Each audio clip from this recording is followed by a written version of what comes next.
February 2026 is arriving in full force. And if you thought January was slow, get ready, because this month is going to be absolutely insane. Today, I've selected the 10 hottest releases that you definitely need to keep an eye on. So grab your coffee, sit back, and let's discover together what February has in store for us. I'm Matthew, and let's get into it. It's not like I'm a human anymore. Dragon Quest VII Reimagined arrives on the 5th of February 2026 with the Steam version listed for February 6, depending on the region. And the promise here is to take a massive JRPG and make the experience more enjoyable to play today without erasing the original's identity. To me, what stands out most about this reimagined version is the idea of transforming the game into a living storybook. Square Enix describes a 3D visual with a handcrafted, diorama-like aesthetic, and characters reimagined based on Akira Toriyama's designs. This is the kind of art direction that can make a classic world feel truly new, because it's not just HD, it's a new way of presenting the same heart. In terms of content, the core remains that very Dragon Quest VII concept. Exploring islands bit by bit, unlocking the adventure in pieces, and putting together the puzzle of the journey as you collect fragments and complete tablets. Square Enix itself mentions tighter pacing and a leaner narrative, plus side quests, optional side stories, and mini-games, which sounds to me like an attempt to reduce the more sluggish parts without losing the sense of an epic. Regarding gameplay, the biggest news is the tweaked turn-based combat to make it more dynamic, featuring an updated vocation system and a moonlighting mechanic that allows the use of 2 vocations at once. They also mention features like Let Loose, an ability activated when a character gets excited, and a new Monster Master vocation with a perk called Positive Reinforcement that summons monsters to attack enemies. If this works correctly, one can imagine more creative builds and a mid-late game that feels less like autopilot. DQ7 was always a huge game. Will Reimagined be huge in a good way or a tiring way? Because with handcrafted visuals, rhythm adjustments, and combat with more tools, especially with more flexible vocations, the expectation is to finally have the version worth recommending, even to those who lack the patience for the old DQ7.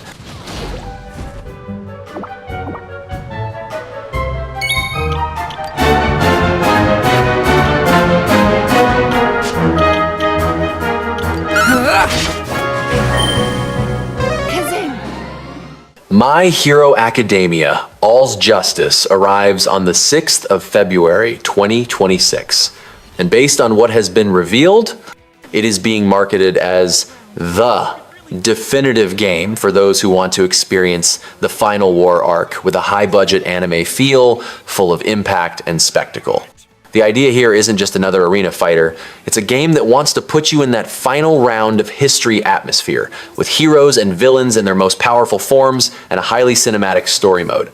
The game is set in the Final War arc, so the promise is to relive this end-of-the-world moment of the series with a campaign that can be played from both the heroes' and villains' perspectives.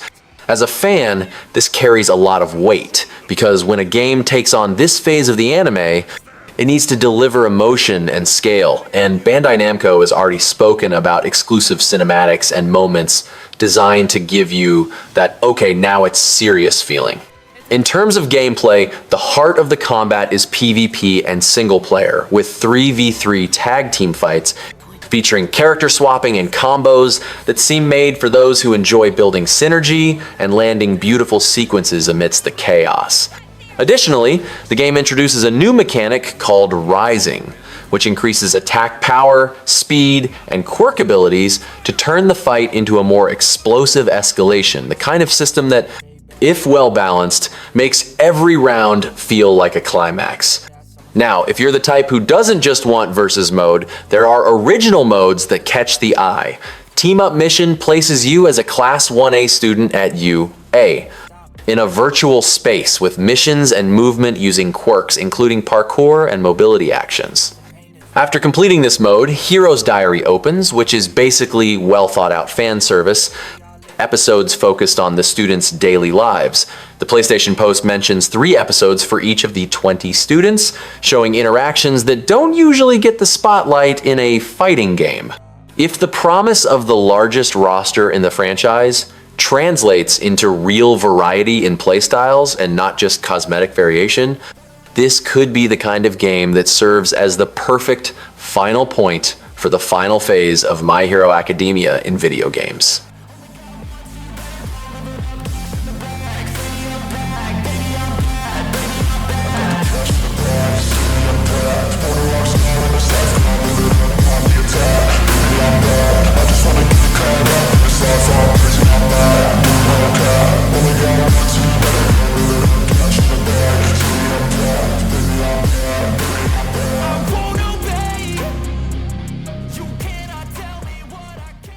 Nioh 3 launches on the 6th of February 2026 for PS5 and PC Steam.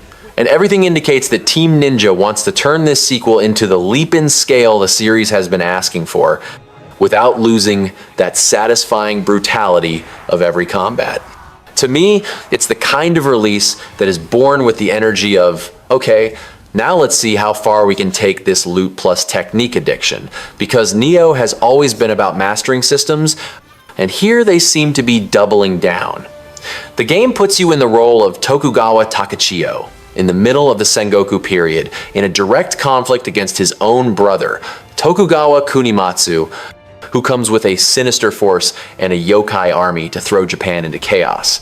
The most interesting spice is this idea of the story crossing through time, because besides samurai, war, and politics, the campaign wants to play with different eras and locations. This has a lot of potential to vary enemies, aesthetics, and pacing.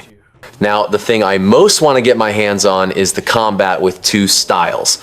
Samurai steadier, defensive, with that Nioh foundation, and ninja more agile and aggressive, with instant switching during the fight. PlayStation describes that you can switch in the middle of a combo and chain abilities, and if that works well, it becomes the kind of mechanic that separates playing from dancing with the game, especially in boss fights where one mistake is costly. There are also 2 structural changes that directly affect the feeling. Open field stages larger, with alternative paths, hidden areas, and extra objectives, and new movement options like jumping, which open up exploration, and even routes to bypass trouble when the game decides to humiliate you. What I really hope is that Nioh 3 uses this larger scale to give you more freedom without diluting what makes Nioh. Technical combat, enemy reading, and that feeling that every build is a personal project.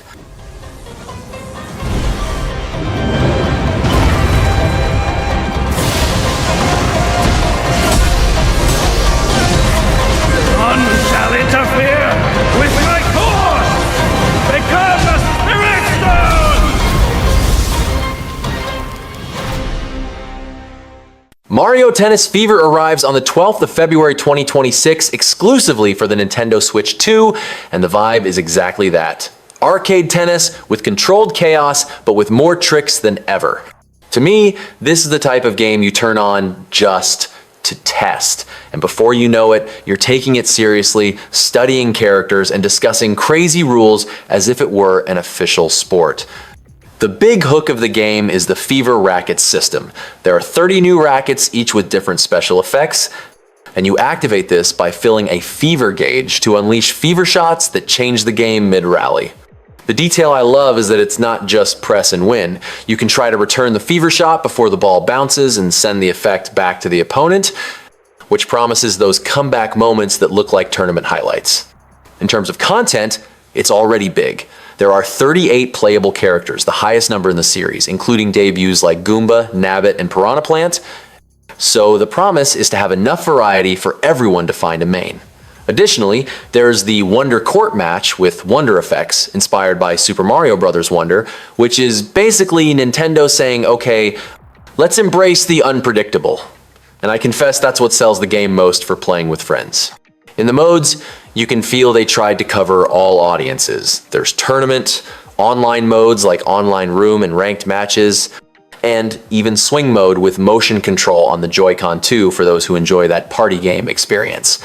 And a very Nintendo touch. The tournament can now have commentary from the Talking Flower, which is such an absurd idea that it seems like it will be annoying until it becomes the best part. The story mode here is adventure mode, and the plot is pure video game. Monsters turn Mario, Luigi, Peach, Wario, and Waluigi into babies, and they must relearn techniques and overcome challenges to return to normal. This gives me light campaign energy, full of different objectives, designed to teach you the new mechanics without feeling like a tutorial. And if the balance between fever rackets plus wonder effects is good, this game has everything to become the most replayable Mario Tennis in years.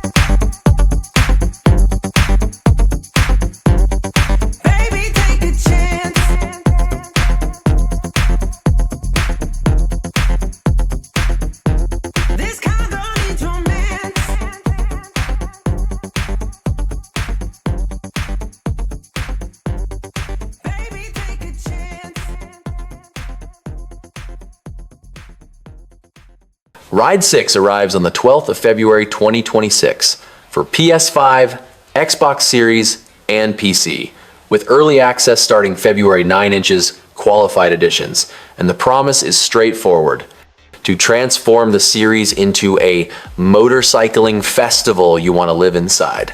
To me, the appeal here isn't just racing. It's that fantasy of being the rider who arrives, gains respect, and suddenly is facing legends as if it were a championship final.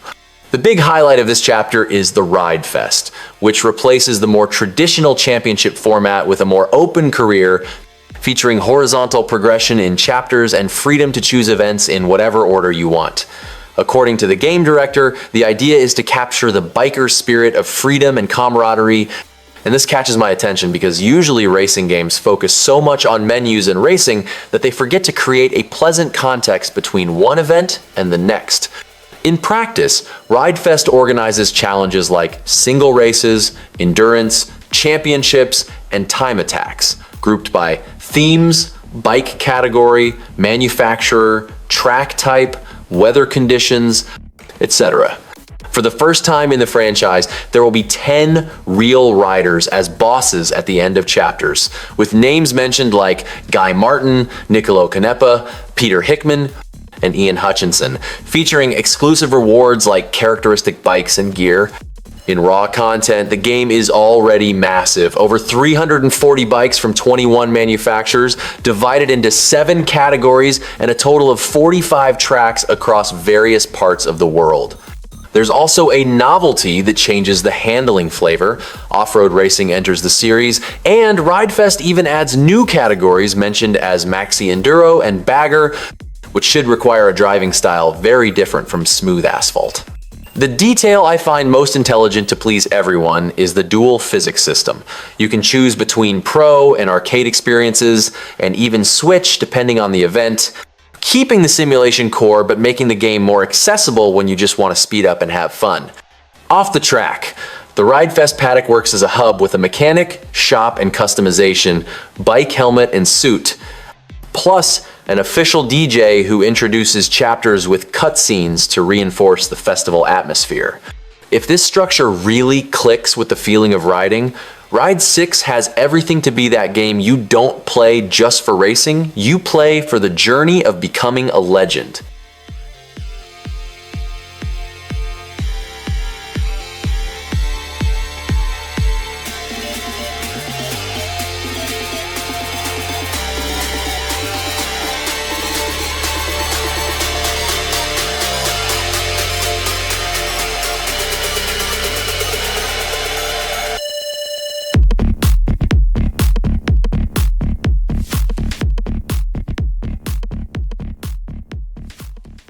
Reanimal launches on the 13th of February 2026, and you can already feel that it wants to be that lump in your throat horror, more about tension and vulnerability than cheap jump scares.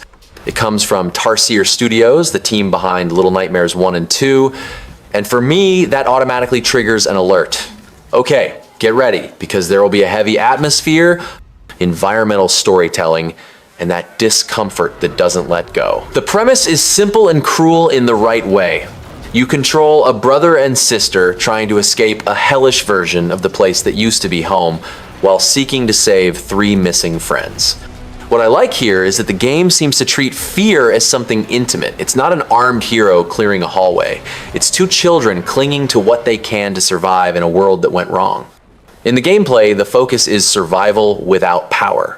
There's stealth, exploration, and environmental puzzles, and the rule is clear: instead of hitting, you learn to hide, run, and read the environment. It supports single player and co-op, online, or local, and when you play alone, the second character is handled by AI, maintaining the duo concept as part of the design. And a technical detail that changes the feeling a lot. The camera is dynamic and tries to keep both characters in the frame, specifically to increase claustrophobia and tension, especially in co-op.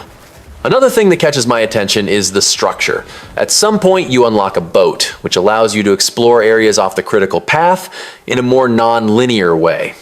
This is perfect for this type of cinematic horror, because the worst fear usually comes when you choose to go through an optional place just because you were curious, and the game punishes you with atmosphere and silence. It was also mentioned that the narrative leans heavily on environmental storytelling, and that the protagonists will be voiced, which can add more humanity to the moments of panic and respite. If Tarsier hits the balance between puzzle, chase, and atmosphere, Reanimal has everything to be that co-op game you finish in silence and then find yourself remembering specific scenes as if it were a nightmare that stuck.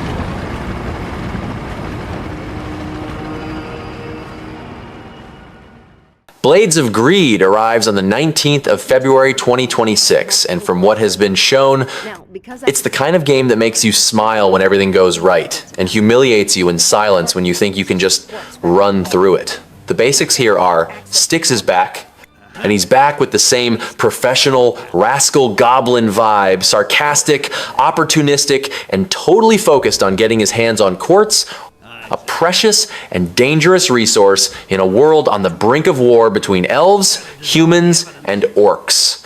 What catches my attention is that the proposal isn't just to repeat the formula. They talk about refining what the first 2 games did well, putting freedom and creativity at the center with large vertical maps. When a game promises verticality, I immediately think of the kind of stage that becomes an infiltration playground, a route over the top, a route underneath, a suspicious ledge, a window no one is watching, and you feeling like a genius for finding a path that wasn't supposed to exist.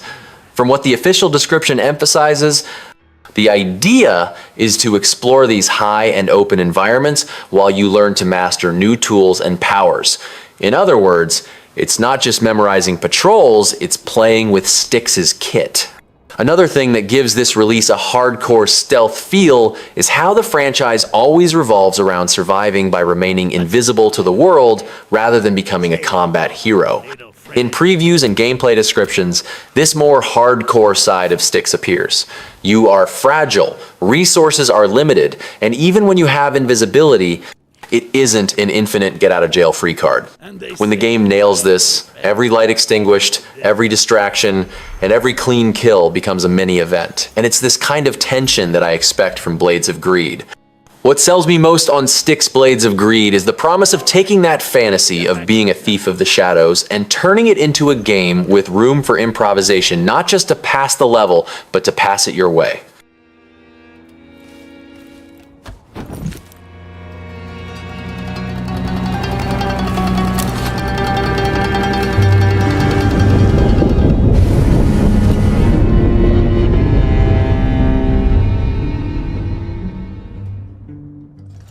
Proud Nordics arrives on the 20th of February 2026 for PS5, Switch 2, and PC. And this is the definitive edition of a game that had already come out in Japan, but now receives graphical improvements, quality of life updates, and totally new content. Here's the deal. Falcom isn't simply re-releasing the game. They added an entire new island, brand new characters, a brutal post-game dungeon, and rebalanced the entire combat system. If you already know the Wise series, you know that Adol Christen is practically synonymous with fast-paced, red-haired adventure. And this time, he is bound by mana shackles to Karja, a proud Norman pirate who doesn't take nonsense from anyone. What really gets me excited is the dual combat system the game brings. You can control Adol and Karja in solo mode, where mobility is high and you switch between the two characters by canceling into guards to fill a revenge meter that multiplies the power of your abilities. Or you can use duo mode, where both fight together with special skills but sacrifice speed. Bosses were designed to force you to switch between the two modes constantly, balancing defense and attack in a way that makes you think strategically in every encounter. And man, the bosses in this game are truly challenging. You'll need to customize your skills, accessories, and progression tree for every major battle. Now let's talk about what's new in this Proud Nordics version, Oland Island. This massive island has a completely new side story with two characters named Knut and Astrid, who are shield siblings from the Kingdom of Denmark. You will return to this island several times throughout the game, and its level design is clearly different from the rest, it seems. Falcom learned from the criticism about the original game's linear environments and brought back that style of level design we saw in Wise 8 and 9. The additional story is simple, but expands the universe's backstory and leaves some questions in the air for the franchise's future. And if you enjoy extreme challenges, the Muspelheim post-game dungeon will make you sweat. It's a time-limited dungeon where every second counts, full of traps and absurdly powerful enemies. You can use rare items called deep crystals to modify restrictions, like extending action time or changing enemy abilities, creating a customizable experience where you choose the level of masochism. Even though it's an improved version, you can feel that the new Oland Island content seems somewhat separate from the base game. It's almost like a preview of what's coming in Ys 9, with graphics running at 120 frames per second on the Switch 2, and that more open level design that fans asked for. For those who have never played, this is definitely the version to get, but those who have already beaten the original will have to decide if the new content justifies a second purchase.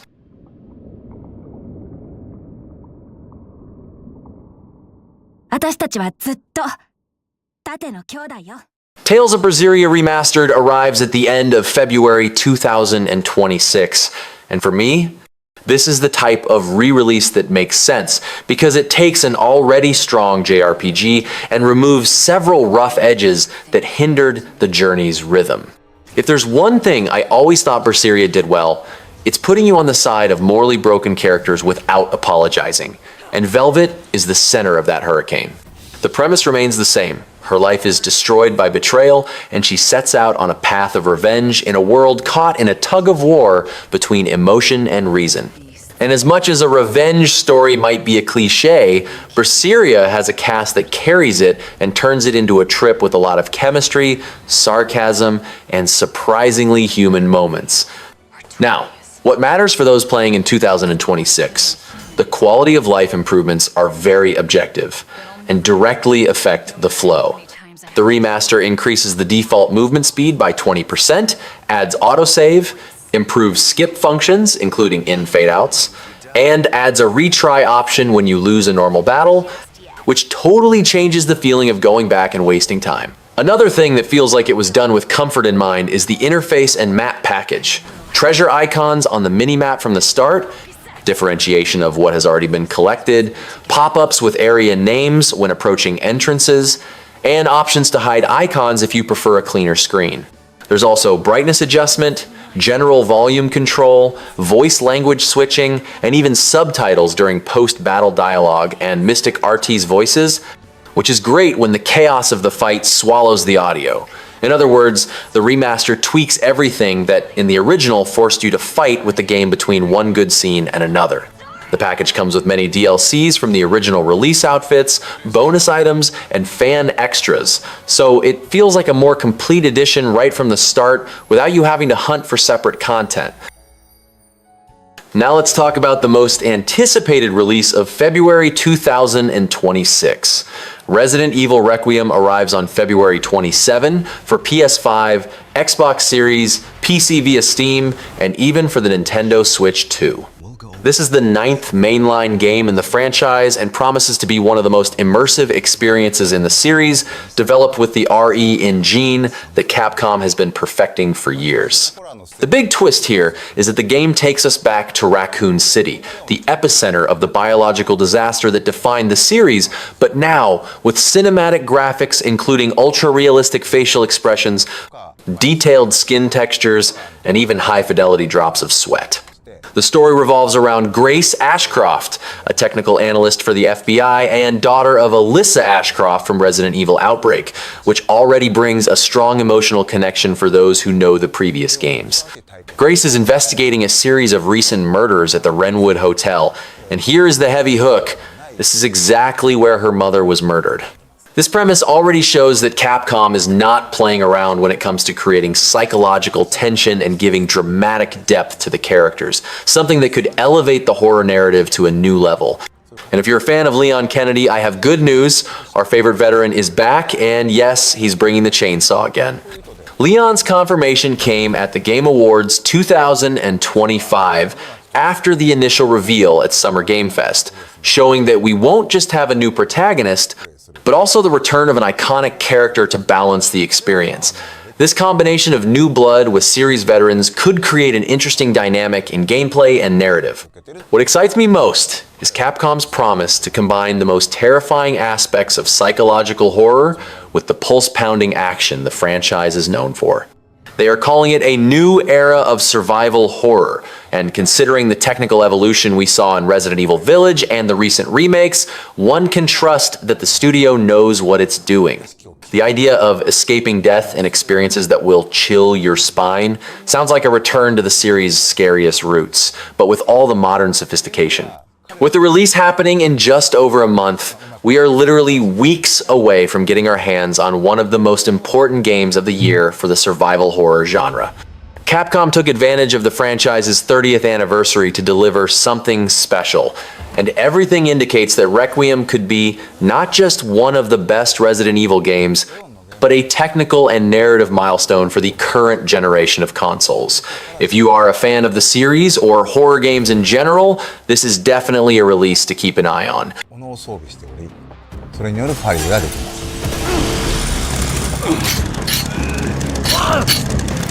シューティングっていうのが中心になってくるので、さらに洗練されたガンプレイっていうところにも力を入れてますね。また V を狙って、敵に体術を決める。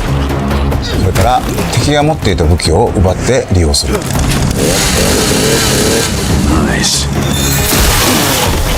どの敵をどの部位を撃つのか、またどうやって倒すのか、そういった戦略を立てるのが面白さであり、それがうまくいった時にさらにカタルシスが倍増する、そういったゲームプレイになっています。